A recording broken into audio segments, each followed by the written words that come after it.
আজ শনিবার হঠাৎই জুনিয়র ডাক্তারদের ধর্ণা মঞ্চে পৌঁছলেন মুখ্যমন্ত্রী মমতা বন্দ্যোপাধ্যায়। তিনি জানালেন, আমি মুখ্যমন্ত্রী হিসেবে নয়, দিদি হিসেবে তোমাদের কাছে এসেছি। তিনি কেন পৌঁছলেন হঠাৎ করে, সে বিষয়ে আজ কথা বলবো। আমাদের সঙ্গে রয়েছেন ওয়ালের চিফ এডিটর শঙ্করদীপ দাস, সঙ্গে আমি গার্গী। হ্যাঁ দেখো গার্গী, এখন তুমি যে প্রশ্নটা করলে যে কেন গেলেন, দেখো এইটাই তো মমতা বন্দ্যোপাধ্যায়। এবং আমি বলবো যে আজকে অন্তত এই মুহূর্তে দাঁড়িয়ে মনে হচ্ছে যে এটা মমতা বন্দ্যোপাধ্যায়ের একটা মাস্টার স্ট্রোক। কেন মাস্টার স্ট্রোক? যেখানে জুনিয়র ডাক্তাররা বলছেন যে লাইভ স্ট্রিমিং না হলে যাব না, আমরা আলোচনায় বসবো না, লাইভ স্ট্রিমিং করতে হবে। আজকে তো লাইভ স্ট্রিমিংই হলো। ওখানে গিয়ে সমস্ত মিডিয়া ওখানে দাঁড়িয়ে এবং মুখ্যমন্ত্রী লাইভ স্ট্রিমিং করলেন। গিয়ে কি বললেন? উনি বললেন যে দেখো, তোমাদের যা যা দাবি দাওয়া রয়েছে, আপনাদের যা যা দাবি দাওয়া রয়েছে, সরকার সেগুলোকে নিয়ে সমস্তভাবে আলোচনা করবে এবং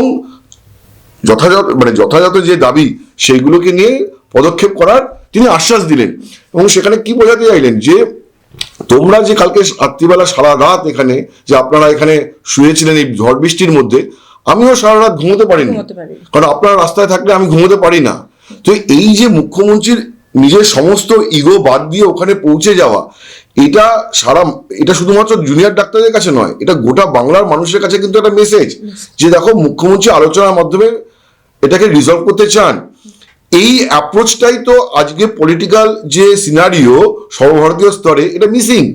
এবং এটাই মমতা বন্দ্যোপাধ্যায়ের ইউনিকনেস, যে উনি একদম সরাসরি ওখানে গিয়ে পৌঁছলেন। এবং উনি যখন পৌঁছলেন তখন আমরা দেখলাম যে জুনিয়র ডাক্তাররা তখনও স্লোগান তুলছেন যে we want justice, we want justice. কিন্তু উনি কি বললেন? উনি বললেন যে আপনারা বসে আছেন, আমার উদ্বেগ হচ্ছে, আপনাদের যে কনসার্নগুলো রয়েছে আমি কথা দিচ্ছি যে এইগুলো নিয়ে আমি ব্যবস্থা নেব। দ্বিতীয় কথা উনি কি বললেন? উনি বললেন যে একটা পারসেপশন তৈরি হয়েছে যে কেন সন্দীপ ঘোষকে ওখানে ট্রান্সফার করা হলো ইত্যাদি প্রভৃতি। উনি বোঝাতে চাইলেন যে আমি একা সরকার চালাই না, তিনি বললেন এবং আমার বন্ধু বান্ধব কার কার কথা শুনে আমি এটা করেছি, এইসব নানা রকম ঘটনা হচ্ছে। আমি কাউকে চিনি না, কেউ একটা অ্যাডভাইস দিয়েছে, তার অ্যাডভাইস যদি ভুল হয় তার বিরুদ্ধে ব্যবস্থা হবে। এবং যদি আজকে হাসপাতালের রোগী কল্যাণ সমিতি, টেন্ডার প্রসেস, এগুলো নিয়ে কোনো স্পেসিফিক দুর্নীতির অভিযোগ ওঠে, তাহলে সেই দুর্নীতি তদন্ত হবে এবং তার বিরুদ্ধে ব্যবস্থা নেব। তুমি দেখো যে ক্লোজ ডোর মিটিং এ নবান্নে এই বিষয়গুলোই তো নিয়ে তো আলোচনা হতো, যে ফার্স্ট নির্যাতিতার বিচার চাই, সেকেন্ড যে কর্মস্থলে ডাক্তারদের নিরাপত্তা এবং সুরক্ষার বিষয় সুনিশ্চিত করতে হবে, এবং থার্ড যে স্বাস্থ্য ভবন এবং যে আরজি করে যে ধরনের দুর্নীতির চক্র ইত্যাদি প্রভৃতির অভিযোগ রয়েছে তার বিরুদ্ধে কঠোর ব্যবস্থা নিতে হবে। এই সব কটা কিন্তু মুখ্যমন্ত্রী ওখানে গিয়ে অ্যাসুরেন্স দিয়ে এসেছেন। এবং যেটা হলো সেটা হচ্ছে যে আজকে জুনিয়র ডাক্তারদের উপর একটা প্রবল চাপ তৈরি হলো যে এবারও কিন্তু তাদের আলোচনায় আসতে হবে। দেখো, মুখ্যমন্ত্রী কিন্তু মঙ্গলবার দিন যে সুপ্রিম কোর্টের যে শুনানি, তার আগে কিন্তু মুখ্যমন্ত্রী অ্যাডভান্টেজিয়াস জায়গায় রয়েছেন।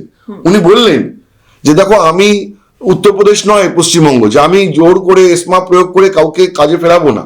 কিন্তু এটাও মনে রাখতে হবে যে সুপ্রিম কোর্টের শুনানি আছে, অনুরোধ জানাই, আমি চাই না আপনাদের ক্ষতি হয়ে যাক। তো এইভাবে যে একটা মেসেজ দেওয়া, এটাতে তো উনি আজকে একটা কিন্তু একটা প্রপার অভিভাবকের জায়গা নিয়ে নিলেন। এবং উনি বললেন যে দেখো, আমি মুখ্যমন্ত্রী হিসেবে আসিনি, দিদি হিসেবে এসেছি। তোমার রাস্তায় বসে আছো, কে কি খাবার দিচ্ছে খেয়ে নিচ্ছ, আমার তো চিন্তা হচ্ছে। এবং আমি তোমাকে বলি যে যতদূর আমার কাছে খবর, যে গভর্নমেন্টের কাছে স্পেসিফিক ইনফরমেশন আছে যে ডাক্তাররা এই যে এখানে বসে আছে তাদের উপরে একটা হামলা হতে পারে, তাদের অনিষ্ট সাধন করা হতে পারে। এবং যদি সত্যি এই ধরনের ঘটনা ঘটে যায়, তাহলে তুমি চিন্তা করতে পারো যে গোটা স্টেটে কি একটা হিউম্যান ক্রাই তৈরি হয়ে যাবে এবং সেটা প্রশাসনের জন্য কতটা চাপের তৈরি হয়ে যাবে। আজকে যদি ওখানে একটা কোনো ভালো মন্দ কিছু ঘটে যায়, পুরো দায়টা চলে আসবে কিন্তু প্রশাসনের উপরে। ফলে সেইখানে যে মুখ্যমন্ত্রী বলছেন যে রাত্রিবেলা ঘুমোতে পারছি না, এটা হয়তো অনেকে ভাববেন যে এটা লোককে একটা পারসেপশন দেওয়ার জন্য ওরকম বলছেন।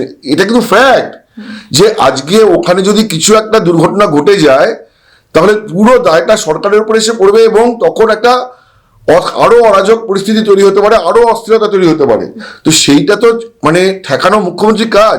এবং জুনিয়র ডাক্তার, তাদের বয়স কম, তাদের আন্দোলনের একটা রোমান্টিসিজম রয়েছে, তো তারা হয়তো বুঝছে না, কিন্তু মুখ্যমন্ত্রী তো তা নয়। মুখ্যমন্ত্রী তো ওদের সাথে গিয়ে আলোচনা করে বাবা বাছা করে ব্যাপারটা করতে পারেন, এবং সেইখানে উনি কোনো ইনহিবিশন রাখলেন না, কোনো জড়তা রাখলেন না, কোনো ইগো রাখলেন না।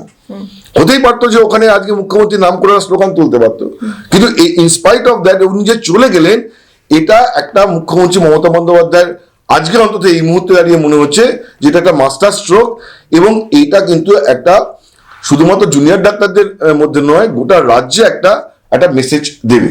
তো কি মনে হচ্ছে, মানে এরপর কি জুনিয়র ডাক্তাররা কি পদক্ষেপ করবে? দেখো, জুনিয়র ডাক্তারদের উপরে তো ডেফিনেটলি একটা প্রেশার তৈরি হয়ে গেল। তার কারণ হচ্ছে মঙ্গলবার দিন সুপ্রিম কোর্টের শুনানি রয়েছে। তো আমি বারবার করে যেটা বলছি যে চিফ মিনিস্টার কিন্তু অ্যাডভান্টেজিয়াস জায়গায় রয়েছে, কারণ সুপ্রিম কোর্ট মঙ্গলবার দিন ওনার কাছে জানতে চাইতে পারে যে সরকারি মেডিকেল কলেজগুলো এবং হাসপাতালগুলোতে কি কি সিকিউরিটি অ্যারেঞ্জমেন্ট করা হয়েছে।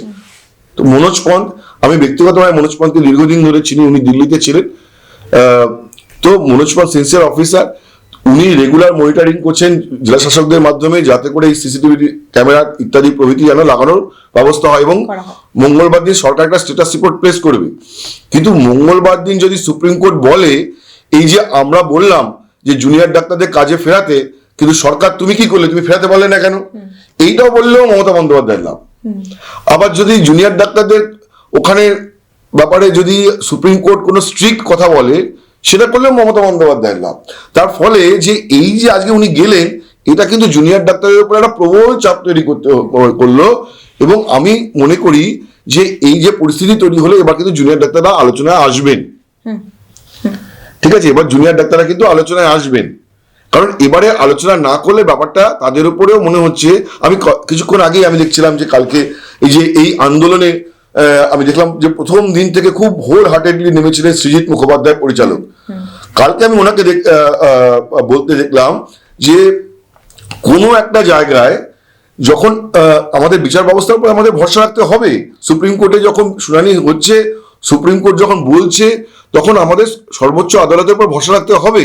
একটা আলোচনার যখন প্রস্তাব দেওয়া হয়েছে, সেটা ইতিবাচক, সুতরাং সেখানে সিনিক্যাল হলে হবে না।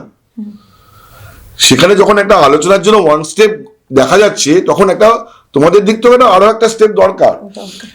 ঠিক আছে, তো ফলে এইখানে কোনো রিজিডিটি রাখলে চলবে না। তো এইটা যদি আমি সৃজিতের মুখোপাধ্যায় একার ওপিনিয়ন বলছি না, এই ওপিনিয়নটা কিন্তু অনেকের মধ্যেই তৈরি হচ্ছে, এবং মনে হচ্ছে এবার জুনিয়র ডাক্তারদের যাওয়া উচিত আলোচনার জন্য, এবার রিজলভ করা উচিত। কারণ প্রায় 33 দিন 34 দিন হয়ে গেল জুনিয়র ডাক্তাররা স্বাস্থ্য ব্যবস্থার একটা বড় অংশ। ঠিক আছে, এই যে বলা হচ্ছে যে জুনিয়র ডাক্তারদের ছাড়াও কি স্বাস্থ্য পরিষেবা চলতে পারে না, সুপ্রিম কোর্টে এই যুক্তি মানেনি। সুপ্রিম কোর্টে বলেছে যে এটা কোনো যুক্তি নয় যে সিনিয়ররা আছে বলে জুনিয়ররা কর্মবৃত্তি চালিয়ে যাবে। ঠিক আছে, তো ফলে এইটা কিন্তু জুনিয়র ডাক্তারদের উপর একটা চাপ তৈরি করলো। এবং আমার মনে হয় যে আজকে শনিবার, এই শনি রবি সোম এই 3 দিনের মধ্যে একটা জট কাটার সম্ভাবনা তৈরি হয়ে গেল। তার কারণ হচ্ছে মমতা বন্দ্যোপাধ্যায় আজকে কিন্তু খুব সাবমিসিভ এবং খুব একটা অনুরোধের জায়গা থেকে, কোনো ধমকের জায়গা থেকে নয়, কোনো পেশি শক্তির ব্যবহার নয়, কোনো পুলিশের ব্যবহার নয়। উনি বারবার করে যেটা বলতে চাইছেন যে আমি দিদি হিসেবে এসেছি, মুখ্যমন্ত্রী হিসেবে নয়, তোমাদের জন্য উদ্বেগ হচ্ছে, তোমরা যা বলছো সব মেনে নেবো, তোমরা আমার ভাই বোনের মতো, এবার তোমরা দয়া করে কাজে ফেরো। কারণ তোমরা যে কথা বলছো, তোমাদের আন্দোলনকে আমি কুর্নিশ জানাই, কারণ আমিও আন্দোলনের মধ্যে থেকে বড় হয়ে উঠেছি। সুতরাং তোমাদের আন্দোলনের সঙ্গে আমি আছি, তোমাদের আন্দোলনে আমি সমব্যথী, তোমাদের আন্দোলনে আমি সাথী, এবার তোমরা ফেরো। এই অ্যাপ্রোচটা হচ্ছে খুব সাবমিসিভ অ্যাপ্রোচ। এই অ্যাপ্রোচের পরে যদি কেউ রিজিডিটি রাখে, তাহলে কিন্তু সেটাও মানুষ হয়তো ভালোভাবে নেবেন না। তো আমার মনে হচ্ছে যে সার্বিকভাবে এইটাই আজকের গোটা ঘটনা নিয়ে একটা যেটা প্রেক্ষাপট, এবং এখন আমাদের সবার দেখার যে আগামী 2 দিন বা 3 দিনে সত্যি দ্বিপাক্ষিক আলোচনাটা কিভাবে শেপ নেয়। আমাদেরও চোখ থাকবে সেদিকে। আপনারাও দেখতে থাকুন দ্য ওয়াল, কারণ খবর এখন এখানেই।